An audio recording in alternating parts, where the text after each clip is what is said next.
C'est pour moi un honneur d'être parmi vous en ce jour pour commémorer les 85 ans de l'appel du général de Gaulle, le 18 juin 1940. C'est avec plaisir et sans hésitation que j'ai répondu à l'invitation de M. Carvalino, que je remercie pour son geste et pour l'organisation de cet événement. Ma présence à vos côtés aujourd'hui surprendra peut-être certains. Un insoumis qui commémore le général de Gaulle.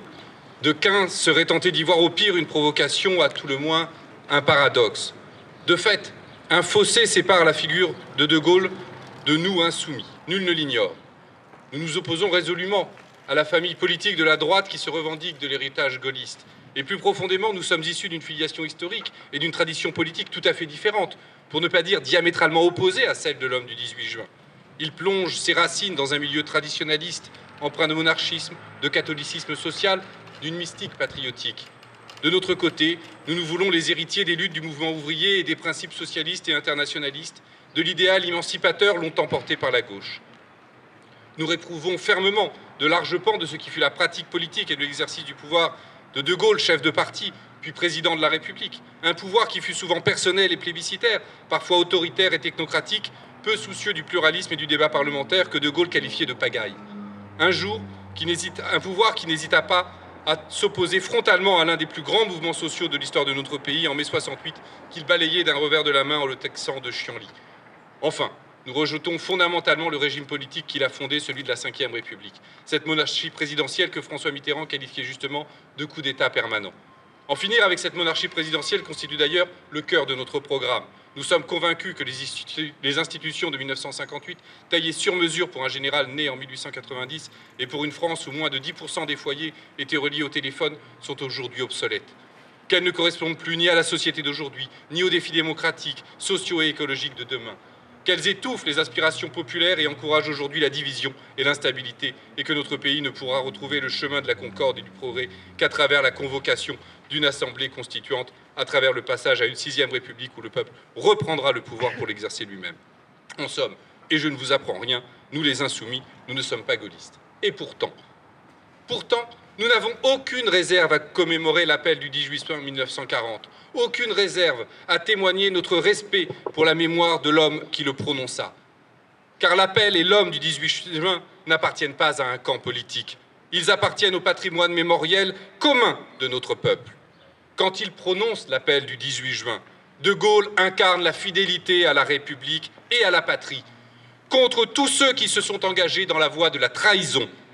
Il incarne l'espoir de voir triompher les puissances alliées et avec elles le camp de la liberté, de la fraternité, de l'humanité, contre tous ceux qui ont renoncé, cédé à la tentation de la collaboration avec le nazisme et fait le choix de la dictature, de la haine, de la barbarie.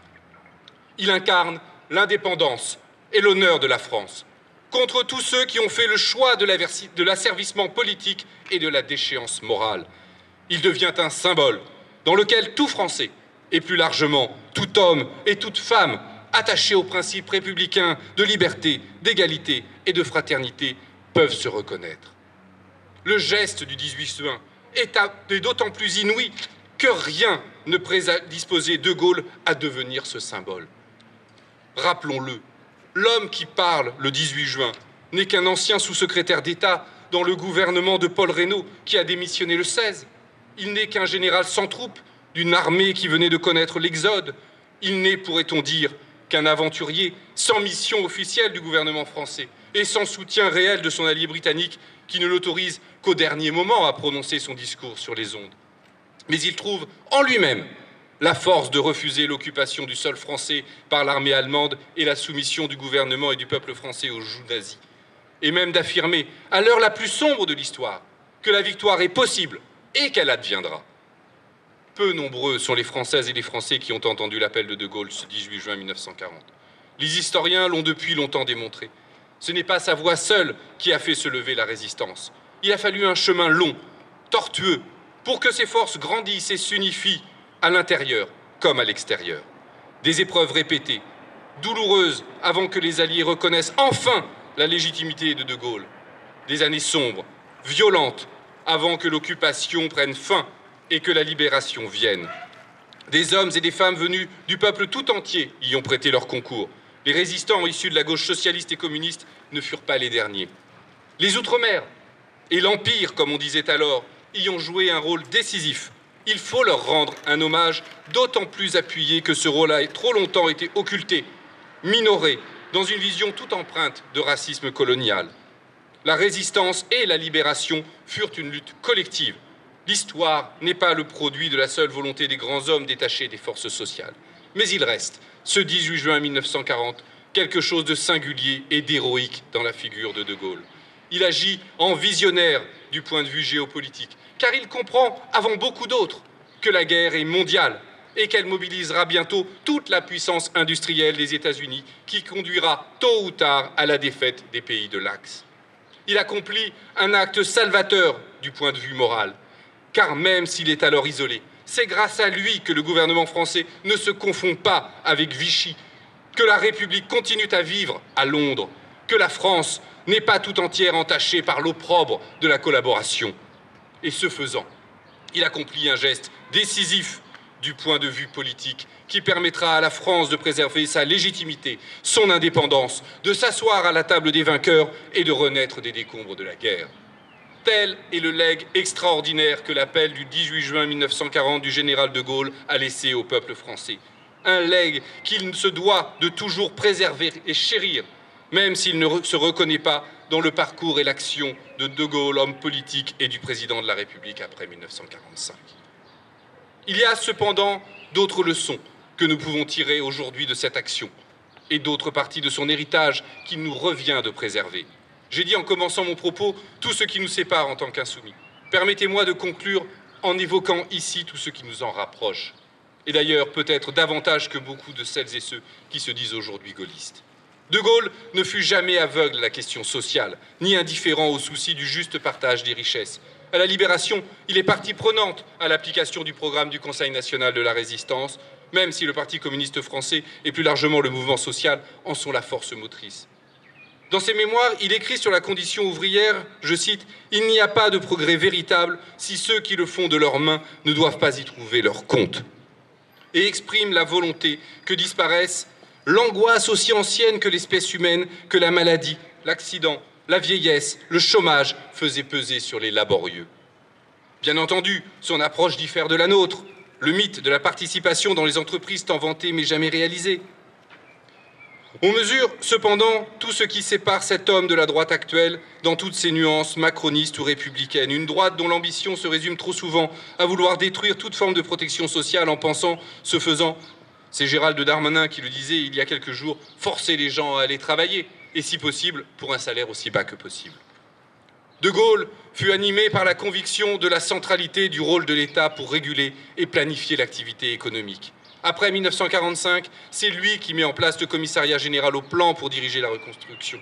En 1958, à l'Élysée, il fait du plan l'instrument principal de sa politique économique. Institution essentielle et ardente obligation, comme il le dit en 1961. Il croit en un modèle d'économie mixte, où le pilotage et la propriété publique de certains secteurs sont nécessaires et coexistent avec le secteur privé. Un modèle auquel l'on doit une grande partie des structures autour desquelles est organisé notre pays et des innovations technologiques dont il a été capable. Quelle distance le sépare de ceux qui, à droite, mais aussi parfois à gauche, n'ont eu de cesse depuis 30 ans que de psalmodier les mêmes couplets sur le marché et la concurrence, soi-disant libre et non faussée, et de liquider notre patrimoine national en laissant vendre nos fleurons industriels à des capitaux étrangers. De Gaulle eut toujours le souci de l'indépendance nationale. Il refuse l'assujettissement à l'Allemagne en 1940, mais aussi et toujours toute forme d'alignement sur une puissance étrangère. À la Libération, il refuse la tutelle d'une administration d'occupation militaire, l'AMGOT, que les États-Unis et les Britanniques voulaient établir sur le territoire français. Devenu président, il fait sortir en 1966 la France du dispositif militaire intégré de l'OTAN et chasse les bases militaires états-uniennes du territoire national. Il pose le principe d'une dissuasion nucléaire tous azimuts. Il est le premier à reconnaître la République populaire de Chine en 1964. Il s'élève contre l'idée que l'on pourrait construire une Europe au mépris de la souveraineté des peuples. Non pas par anti-américanisme ou anti-européisme, concept paresseux et vide de sens. De Gaulle est d'ailleurs le premier à vouloir construire une Europe puissante ou à affirmer que la France se tiendrait aux côtés des États-Unis si ceux-ci étaient injustement agressés. Mais il sait que ce n'est qu'en se montrant non aligné et attaché non pas à un camp, mais au droit international, que la France peut parler au monde entier. Une vision que prolongea après lui le président Mitterrand, qui la résume si bien en 1980 dans son discours de Cancun. Il n'y a pas de grands ou de petits pays, mais des pays également souverains, et chacun mérite un égal respect.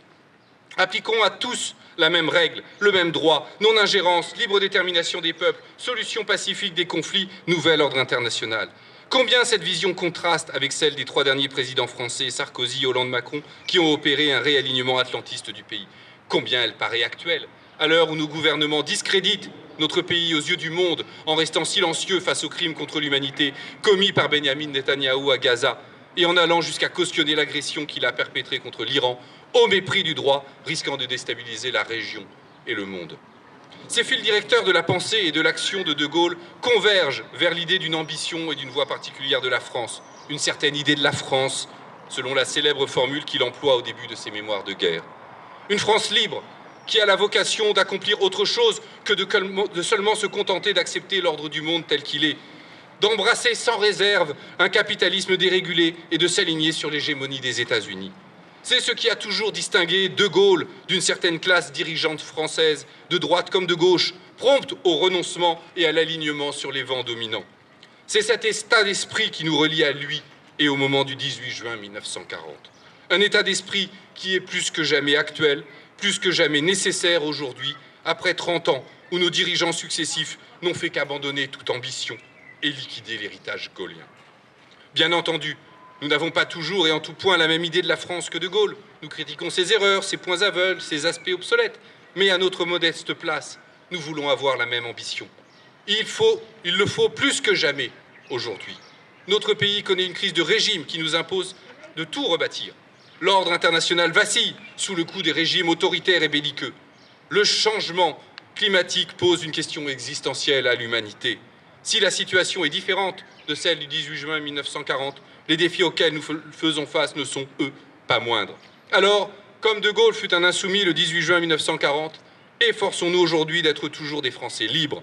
Et disons avec lui que, quoi qu'il arrive, la flamme de la résistance française ne doit pas s'éteindre et ne s'éteindra pas. Vive la République, vive la France.